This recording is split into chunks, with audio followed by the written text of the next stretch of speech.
На нешкайшим закончуюцим друженju Рамиков проекта Активни жимски розпус учесники достали маїці, а потім odbaveli приhodne zmaganje na котрим презентували, які рукометні техніки zvladali.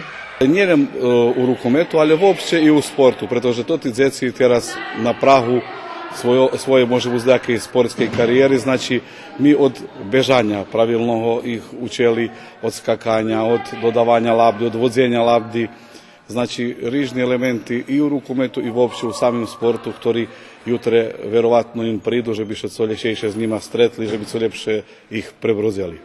U rekreativno-sportskej časti projekta učestvovala i naša najpoznača rukometaška, dakedišnji golman reprezentaciji Zlata Paplacko.